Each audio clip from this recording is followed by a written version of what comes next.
Hare Krishna everyone, and welcome back once again to our ongoing series on the glories of our most beloved Sri Vrindavan Dham. Nama Om Vishnupadaya Krishna Pashtaya Bhutale Srimati Bhaktivedanta Swami Niti Namane Namaste Saraswati Deve Gauravani Pacharine Nivishesha Shunyavadi Pastrata Deshatarine. All glories to Srila Prabhupada. So we're continuing with our mini-series on Stimulation for Ecstatic Love, and this will be part 93. In this lecture, we will conclude our discussions on Srimati Tulasi Devi.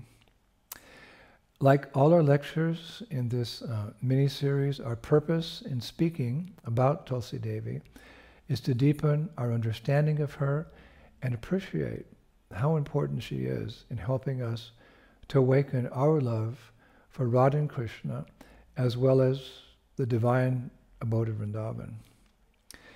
There's a very beautiful verse in this connection in Hari Bhakti Vilas 9:105 as follows. O Goddess Srimati Tulasi Devi, although I am most insignificant, I am trying to plunge into the nectarian ocean of your glories out of intense eagerness. Please forgive my offenses. I'll recite it again. O Goddess Srimati Tulasi Devi, although I am most insignificant, I am trying to plunge into the nectarian ocean of your glories out of intense eagerness. Please forgive my offenses. Hare Krishna. Now, as I was researching the glories of Tulasi Devi in various shastras, it became apparent to me that she is much appreciated by all the residents of Vrindavan, where of course she thrives. Even her compatriots, other flowers in Vrindavan, honor her. That we see in Srimad Bhagavatam 3:15-19. Quote, although flowering plants like the Mandara, Kunda, Kurubaka, Utpala, Champak, Arya, Punnaga, Naga Keshara, Bakula, Lila, and Parijata are full of transcendental fragrance, they are still conscious of the austerities performed by Tulsi. For Tulsi is given special preference by the Lord, who garlands himself with Tulsi leaves. We must also consider that even the most exalted devotees of Vrindavan extol the glories of the Tulsi plant. And who are those devotees? The Brajagopis, the milkmaids of Braj, the cowherd girls of Vrindavan. In the Chaitanya Mata Manjusha, Sri Chaitanya Mahaprabhu says famously, Ramya Kachit Upashana Braja Vadu Varagena Yakalpita. There is no more better worship than what was conceived by the gopis. There is no more better worship than what was conceived by the gopis. Important verse. So the gopis are the topmost devotees, and amongst the gopis, Srimati Radharani is the topmost. And where did we learn of the Brajagopis' appreciation for Srimati Tulasi Devi? In Srimad Bhagavatam 10:37, that's a very famous verse. It's when the gopis are searching for Krishna, who had left the rasa dance. And in their madness of separation, they're inquiring from different residents of the Dham if any of them have seen Krishna. They even inquire from the trees. And when they come upon a flowering tulsi plant, they say, Kachit Tulasi Kalyani Govinda Charana Priya Saha Tva Kalir Bribhad Drintasteti Priyo Chata. O most kind Tulsi, to whom the feet of Govinda are so dear, have you seen that infallible one walk by wearing you and encircled by swarms of bees? Now, wearing you refers to Govinda wearing a Tulsi garland. Now, Srila Prabhupada goes deep in his purport to this famous verse. He writes, the Acharyas explain here that the word charana is a term of respect, as in the expression evam vadant yacharya chara naha. And then he continues. The bees humming around the garland worn by Sri Govinda were attracted by the fragrance of the Tulsi manjaris offered to him. The gopis felt that the trees had not replied because they were male, but the Tulsi, being female, would sympathize with their plight. But that Tulsi, being female, would sympathize with their plight. Hare Krishna. Now, Srila Jiva Goswami, in his commentary on this verse, because actually, as we know, there's many commentaries on the Srimad Bhagavatam. Prabhupada would actually travel with a book that had the commentaries of various acharyas on the Srimad Bhagavatam. I saw that book one time. And Jiva Goswami, in his commentary on this verse, explains that the gopis understood Tulsi was someone who was constantly in the presence of Krishna due to her connection with his feet, meaning her leaves are placed on the Lord's lotus feet. Thus, in their state of separation, they felt that Tulsi, being very dear to Krishna, would surely know where he is.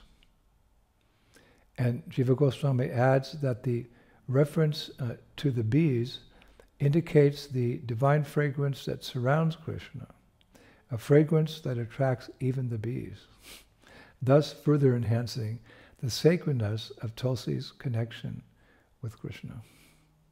Wow. What would we do without the commentaries of these acharyas? Now, the great Vaishnav poet and commentator, Sri Harishuri, who we often quote, as you know, also touches on this pastime in his writings.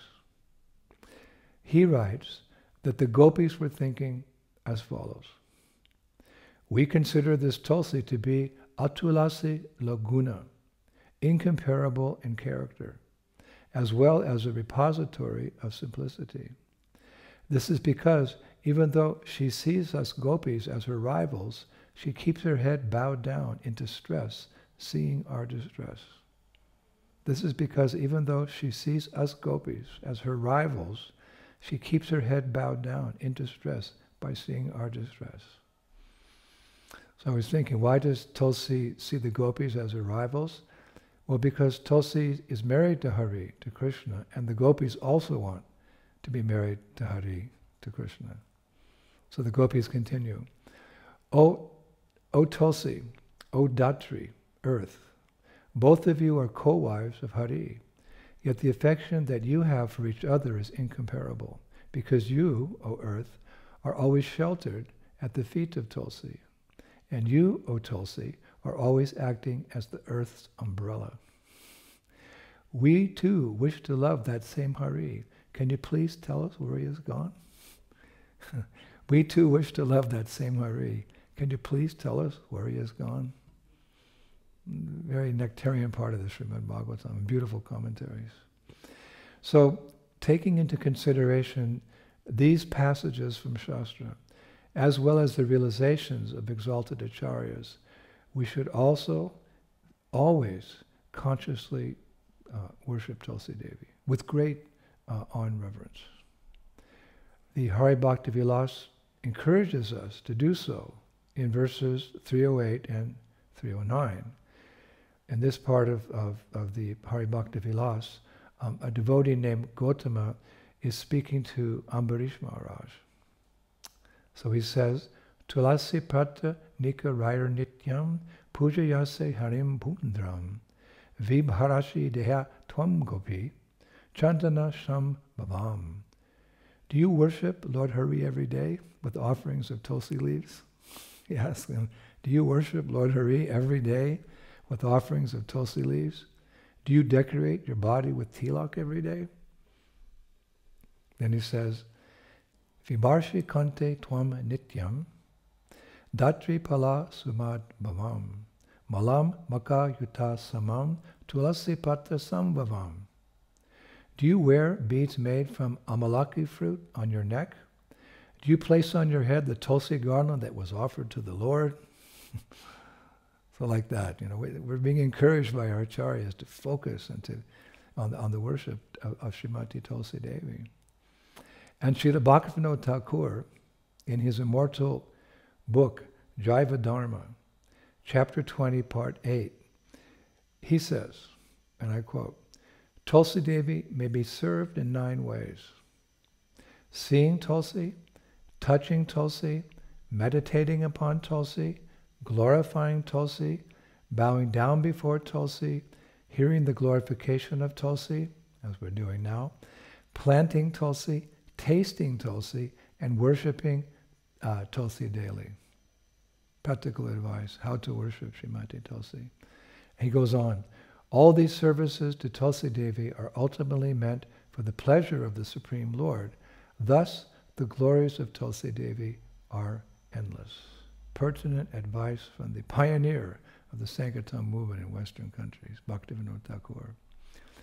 Now, if one is not so fortunate to do all or any of these, well, let us say, if one is not fortunate to have the opportunity to worship Tulsi Devi in these various ways, Srimad Bhagavatam 2.3.23 actually condemns such persons in the following way. If you don't worship Tulsi Devi, it's quite heavy, but it's there. It's there. It's right there in the Bhagavatam. The person who has not at any time received the dust of the feet of the Lord's pure devotee upon his head is certainly a dead body.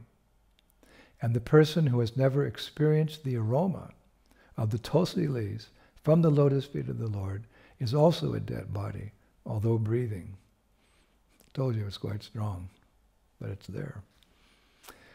So, I would like to conclude our 4 lectures on Tulsi Devi today with Narada Muni's instructions to the Hunter Mugrari, whom he reformed and made into a pure Vaishnava. And Srila Prabhupada's advice to all of us in his purport to this pastime are especially valuable for those who are sincerely desiring to go back home, back to Godhead. So we begin with Chaitanya Charitamrita, Madhya Lila 24-60. Nadi tere ekakane kutera kariya, tara age ekapindi tulasi ropiya. Narada Muni said to the reformed hunter, leave your home and go to the river. There you should construct a small cottage, and in front of the cottage you should grow a tulsi plant on a raised platform. First instruction. Devotees always want instructions from their spiritual masters, so this hunter is very fortunate. Narada Muni is giving him these instructions. Chaitanya Charitamrita Madhya Lila 24.261.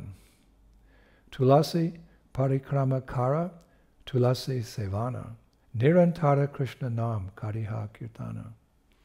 After planting the tulsi tree before your house, you should daily circumambulate that tulsi plant. Serve her by giving her water and other things, and constantly chant the Hare Krishna Maha Mantra. Now we come to Srila Prabhupada's purport. And this is, I found it one of the most extraordinary purports in the Sri Chaitanya Charitamrita. Actually, listen to this. He's advising us. This is the beginning of spiritual life. After leaving householder life, one may go to a holy place, such as the bank of the Ganges or Jamuna, and erect a small cottage. A small cottage can be constructed without any expenditure. 4 logs, serving as pillars, can be secured by any man from the forest. The roof can be covered with leaves, and one can cleanse the inside. Thus one can live very peacefully. In any condition, any man can live in a small cottage, plant a tulsi tree, water it in the morning, offer it prayers, and continuously chant the Hare Krishna Maha Mantra. Thus one can make vigorous spiritual advancement. This is not at all difficult. One simply has to follow the instructions of the spiritual master strictly. Then everything will be successful in due course of time. Thus everything will be successful in due course of time. As far as eating is concerned, there is no problem. If Krishna, the Supreme Personality of Godhead, supplies everyone with edibles, why should he not supply his devotee? Sometimes the devotee will not even bother to construct a cottage. He will simply go to live in a mountain cave. One may live in a cave, in a cottage beside a river, in a palace, or in a big city like New York or London. In any case, a devotee can follow the instructions of his spiritual master and engage in devotional service by watering the Tulasi plant and chanting the Hare Krishna mantra. Taking the advice of Sri Chaitanya Mahaprabhu, our spiritual master, Bhakti Siddhanta Saraswati Goswami Maharaj, said, one can go to any part of the world and instruct people to become devotees of the Lord by following the regular principles, worshipping the Tulasi plant, and continuously chanting the Hare Krishna Mahamantra. Thank you, Srila Prabhupada. And thank you, Srimati Tulasi Devi. And all the comments we received during these 4 lectures from great acharyas. Once again, I hope that these 4 classes on Tulasi Devi have inspired you in your appreciation for her, and then your affection for her, and one day your budding love for this great devotee of the Lord. So, thank you, Prabhu. We'll move on to another item in stimulating our love for the divine couple Radha and Krishna and the transcendental abode of Sri Vrindavan Dham next Friday. Shri Shri Gaura Nitai ki, Shri Shri Krishna Balaram ki, Shri Shri Radha Shama Sundar ki, Vrindavaneshwari Shrimati Radharani ki, Mayapur Dham ki, Gaura Nitai ki, Shri Krishna Sankirtan Yaga ki, Nitai Gaura Bimanandi, Jai Jai Sri Sri Radhe Sham.